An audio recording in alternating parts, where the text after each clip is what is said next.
Olá pessoal, tudo na paz? Espero que sim. Estamos aí começando a aula de número 21, História. Vamos fazer a correção da página 94, trabalhando com documentos, certo?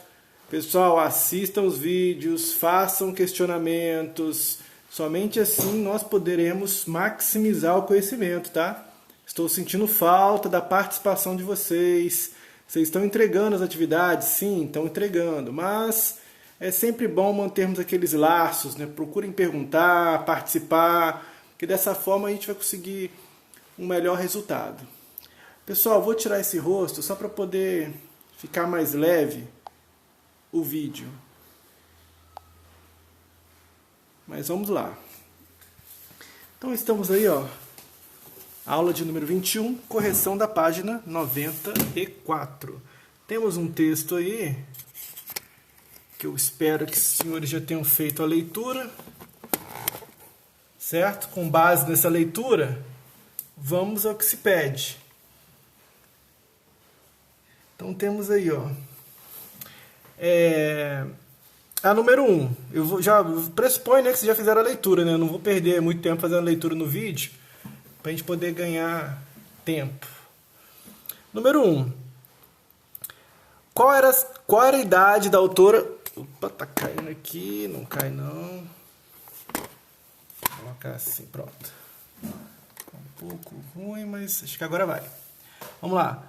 Qual era a idade da autora na época dos fatos? Como você imagina que ela vivenciou essa situação? Pessoal, como está descrito aí no texto mesmo, né? Ela tinha 8 anos de idade, certo? A segunda, no caso, ela tinha 8 anos de idade, essa é a primeira parte. A segunda parte aí vai ser mais pessoal, né? Como você imagina que ela vivenciou essa situação. Mas espero que vocês consigam entender que a partir do relato dela, ela narra uma experiência, né? De uma criança em São Paulo, durante os confrontos aí de 1924. Então, vai ser mais pessoal. Número 2. Os interesses políticos em conflito estavam claros para todos? Justifique sua resposta com um trecho dos depoimentos. Com trechos do depoimento. Então, número 2. Estavam claros? Não. Como você vai justificar isso? Pois a autora... Deixa eu botar assim... Pois a autora, pessoal, ela afirma, abre aspas naquela parte lá, ninguém conhecia detalhes de tal revolução, fecha aspas. E que em seu bairro havia, abre aspas, apenas boatos, os mais descontrados, né? Onde está marcado ali, vamos ver se dá para marcar. Os mais desencontrados. Isso está no texto. Deixa eu ver se eu consigo marcar.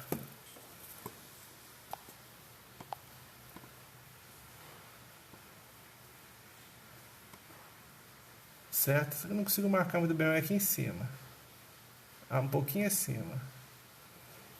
Certo? Prosseguindo. Número 3. As bombas e os tiroteios atingiram o bairro em que a autora morava? De que modo o conflito interferiu no cotidiano dela? Acertou ou não? Pessoal, não. O conflito interferiu em seu cotidiano na medida que causou preocupações, né, relativas a seus familiares, que viviam no bairro do Brás, mas não foi diretamente nela. Então, a gente conseguiu matar aí, ó, a 1, a 2 e a 3. Joia, pessoal? Então, tá, matamos aí a página 94. Vamos aproveitar o tempo e fazer uma breve... Nós estamos fechando esse capítulo, né? Uma breve revisão sobre os assuntos abordados anteriormente. Vamos ver se dá para melhorar aqui, ó. Virar um pouquinho aqui. Espera aí, deixa eu ver se fica legal assim igual nós estávamos. Então temos aí, trabalhamos aí a crise de 1929, temos um resumo aí, um resumo inclusive é do livro esse resumo, que ajuda aí nossa compreensão. A imagem não vai estar muito boa, deixa eu ver aqui. A crise de 29, vou fazer um resumo simples aqui. Foi a expansão, né? No caso, ele coloca em tópicos ali, expansão econômica dos Estados Unidos. Nesse primeiro quadrinho ele está colocando momento após a Primeira Guerra Mundial, onde os Estados Unidos vai se destacar como uma grande potência, né, no mercado mundial. Estados Unidos não sofreu com a destruição provocada pelos combates aí na Primeira Guerra Mundial e ela sai na frente. E a Europa, o desemprego cresceu bastante, a inflação desvalorizou as moedas nacionais, causando um empobrecimento da população europeia. Na década de 20, medidas protecionistas instituídas pelos países europeus fizeram com que o volume de exportação dos Estados Unidos caísse. Então, tudo vai começar quando o parque industrial europeu começa, né, a se rearticular. E a partir de 1925, diante da desaceleração do crescimento econômico dos Estados Unidos, o governo e os bancos passaram a oferecer crédito em excesso para estimular a produção e elevar o consumo, ampliando a especulação nas bolsas de valores. Então isso aí, pessoal, vai ser quando o parque industrial europeu começa a se rearticular e com isso os Estados Unidos não freia a sua produção, começa a produzir infinitamente. Então a crise de 29, podemos destacar ela como uma crise da superprodução, certo? Onde havia muito dinheiro e as pessoas, a classe média principalmente, como tinham dinheiro sobrando, elas investiam na bolsa. Vamos lá. Mercado de ações, falamos. Então, basicamente, crise da superprodução. E a quebra da Bolsa de Nova York, que vai ser um fato conseguinte aí, né? Na frente. Aí temos no primeiro quadro aí, em outubro de 29, o governo dos Estados Unidos elevou a taxa de juros sobre as operações de crédito para investimento no mercado financeiro, causando uma alta especulação e uma corrida para a venda de ações, que vai ocorrer aí o crash da Bolsa de Nova York. Milhões de ações foram colocadas à venda, mas não encontraram compradores. Com isso, milhares de investidores foram à falência. Como eles não podiam pagar os empréstimos bancários que haviam contraído para comprar as ações, os bancos também quebraram. Foi efeito dominó. Mais à frente ali temos a crise do sistema capitalista, onde nós falamos também sobre isso, que vai afetar todos os países capitalistas do mundo, inclusive o próprio Brasil. O único país que vai estar isento vai ser a União Soviética. E a solução para resgatar a economia americana foi aí quando Theodore Roosevelt, Franklin Delano Roosevelt, em 1933, assumiu a presidência e instalou o New Deal, que é um novo acordo, né? Um programa de combate à crise baseado na adoção de medidas de intervenção do Estado na economia. Certo? Através de várias obras públicas para poder dar emprego para a população que estava desempregada, e isso, de certa forma, pôde segurar um pouco, né, a economia americana, mas não levantou ao patamar que ela estava antes da Grande Depressão. Os Estados Unidos só foi se recuperar totalmente com o final da Segunda Guerra Mundial. Então nós falamos sobre isso. E o nazifascismo. Também falamos sobre o nazifascismo. O que seria o nazifascismo? Seria o nazismo e o fascismo, ou seja, regimes totalitários de extrema direita, fascistas. Por que fascistas? Porque a ideia deles era sobrepuja as ideias das outras pessoas. O fascismo, basicamente, bem em linhas gerais, é isso, que a minha verdade é superior e é melhor que a sua verdade. E eu sempre estarei certo. O fascismo. O nazismo é um fascismo mais uma questão de segregação racial, de você achar que a raça ariana é superior às demais, enfim. Então temos ali a ascensão dos regimes totalitários na Europa. né, o fracasso, né, da Revolução Mundial. Da Revolução Mundial. Está ali, ó, no primeiro tópico, o fracasso da Revolução Mundial. Apesar das agitações ocorridas na Europa, após a Primeira Guerra Mundial, a partir de 1925, as democracias liberais atingiram certa estabilidade. Por que certa estabilidade? Lembra que com a Grande Depressão dos Estados Unidos, os regimes democráticos, principalmente capitalistas, vão entrar em crise. E a Europa, principalmente. Ela estava começando a se reerguer. Quando vem a Grande Depressão, ela quebra também. Os efeitos da crise de 29 na Europa foram devastadores: redução de capital, disseminação em massa do desemprego, grande crise econômica, críticas ao liberalismo e às políticas econômicas do capitalismo. O problema é que aí vai surgir uma ideia que o socialismo seria uma opção. A população vai apoiar, e a grande, né, burguesia, vamos falar assim, vai apoiar os regimes totalitários com medo, como eu falei no vídeo anterior, com medo do avanço do socialismo, porque o socialismo seria uma opção à frente do capitalismo. Temos ali para frente, então, no terceiro quadrinho, a ascensão dos regimes totalitários, que vão ser baseados dessa forma, vão ser subsidiados, né, pela própria população. Os regimes, principalmente de Hitler, vai chegar democraticamente no poder. Hitler não deu golpe inicial, ele chegou democraticamente ao poder. Logo abaixo temos o fascismo na Itália. Lembra que nós falamos de Mussolini, a marcha dos camisas negras, como ele consegue chegar ao poder e convence o rei Vítor Emanuel III, que ele seria uma grande opção, torna-se chanceler e logo depois torna-se um dos grandes líderes da Itália.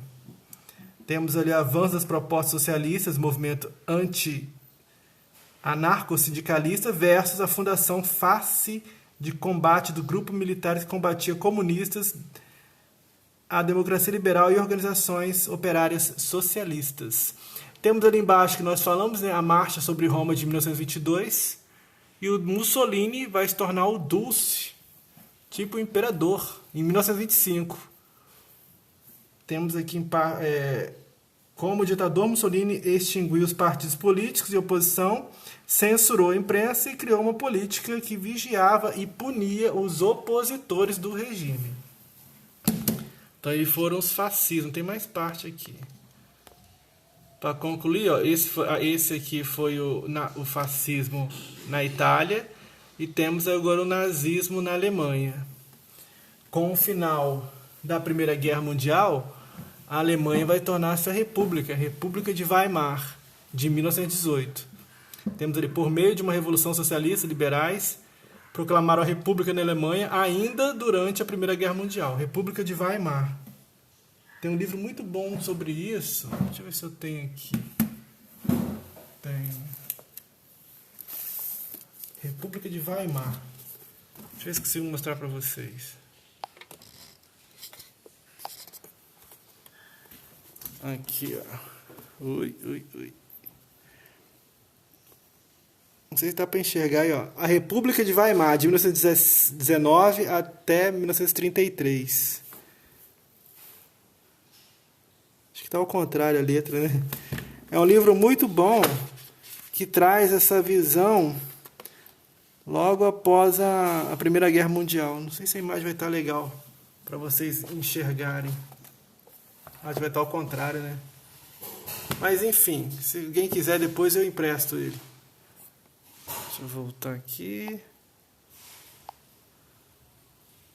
Então vamos lá. Deixa eu guardar esse livro aqui. Então, seguindo aí.